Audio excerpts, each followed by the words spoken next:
ఒక చాలా ఇబ్బందికరమైన పరిస్థితిని ఊహించుకుందాం. మీ స్నేహితుడు కష్టాల్లో ఉన్నాడు, డబ్బడిగాడు. మీరు సరేనని ఇచ్చారు. ఇది చాలా ఇళ్లల్లో జరిగేదే. అవును. కానీ వాళ్ళు తిరిగి చెల్లింపు కోసం ఇచ్చిన చెక్ బౌన్స్ అయితే. ఆ అదొక సమస్య. కానీ అంతకన్నా దారుణంగా వాళ్ళు తిరిగి ఏమంటారంటే, నువ్వు నాకు క్యాష్ ఇచ్చావు కదా, 20,000 దాటింది, సో అది ఇల్లీగల్, నేను కట్టను అని వాదిస్తే. అది అది నిజంగా ఒక పీడకల లాంటిదే. ఈ మధ్య కోర్టుల్లో ఇలాంటి వాదనలు చాలా ఎక్కువయ్యాయి. ప్రజలు చట్టంలోని చిన్న చిన్న లొసుగులను అడ్డం పెట్టుకుని అప్పులు ఎగ్గొట్టాలని చూస్తున్నారు. సరిగ్గా ఇదే సమస్యకు సుప్రీంకోర్టు ఇటీవల ఒక అద్భుతమైన, చాలా స్పష్టమైన పరిష్కారం చూపింది. మనం మాట్లాడుతున్నది శాంజాబిత్ తరీ versus Kishore S Borkar case గురించే కదా. అవునదే కేసు. ఆ కేసు వివరాలు వింటే కొంచెం ఆశ్చర్యంగా ఉంటాయి. అప్పు ఇచ్చిన వ్యక్తి జీతం నెల కేవలం 2,300 రూపాయలు. అవును, ఇక్కడే అసలు కథ మొదలవుతుంది. అప్పు తీసుకున్న వ్యక్తి కోర్టులో సరిగ్గా ఇదే వాదించాడు.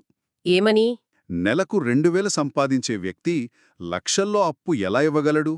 అతని దగ్గర అంత డబ్బు లేదు, అతని ఆర్థిక స్తోమత అంతలేదు అని. ఓ.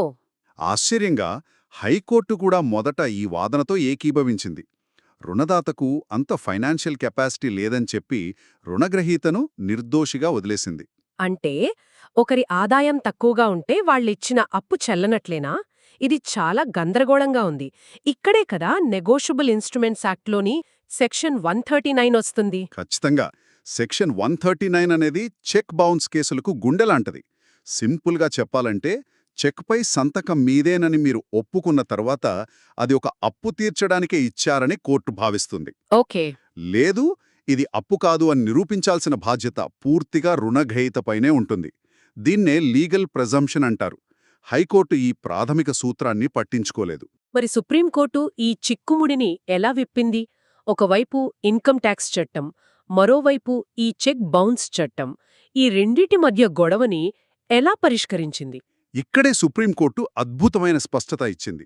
Income tax act section 269 SS ప్రకారం 20,000 రూపాయల కంటే ఎక్కువ క్యాష్ లావాదేవీలు నిబంధనలకు విరుద్ధం.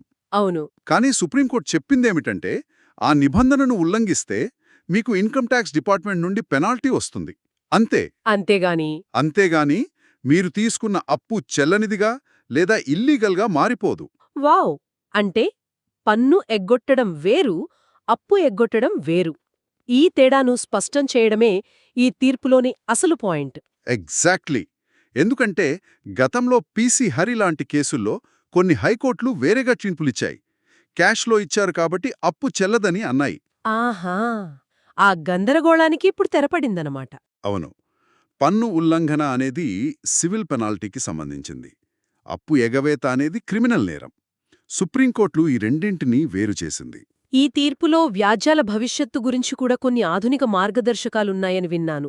ఉన్నాయి. న్యాయ వ్యవస్థను వేగవంతం చేయడానికి కొన్ని ముఖ్యమైన సూచనలు చేశారు. ఇకపై లీగల్ నోటీసులను వాట్సాప్ లేదా ఈమెయిల్ ద్వారా పంపినా చెల్లుబాటవుతుంది. ఇది చాలా సమయాన్ని ఆదా చేస్తుంది. అవును. అలాగే కేసును త్వరగా రాజీ చేసుకోవాలనుకునే వారి కోసం కాంపౌండింగ్ ఖర్చులను తగ్గించారు. ఇది ఇరు వర్గాలను త్వరగా ఒక పరిష్కారానికి రావడానికి ప్రోత్సహిస్తుంది. మొత్తం మీద ఈ తీర్పు నిజాయితీగా అప్పులిచ్చి మోసపోయిన చాలామందికి ఒక పెద్ద ఊరట. ముగింపుగా ఈ తీర్పు నుండి మనం నేర్చుకోవాల్సినవి కొన్నున్నాయి.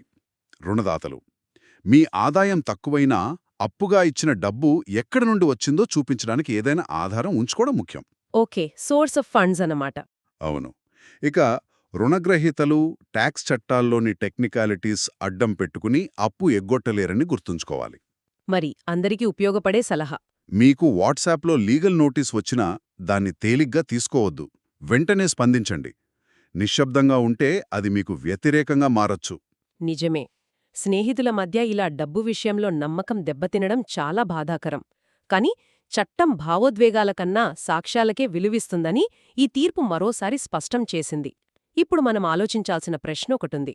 ఈ చట్టపరమైన రక్షణలన్నీ ఉన్నప్పటికీ స్నేహపూర్వక రుణాలలో నమ్మకాన్ని కాపాడుకోవడానికి వ్యక్తిగత స్థాయిలో మనం ఎలాంటి జాగ్రత్తలు తీసుకోవాలి?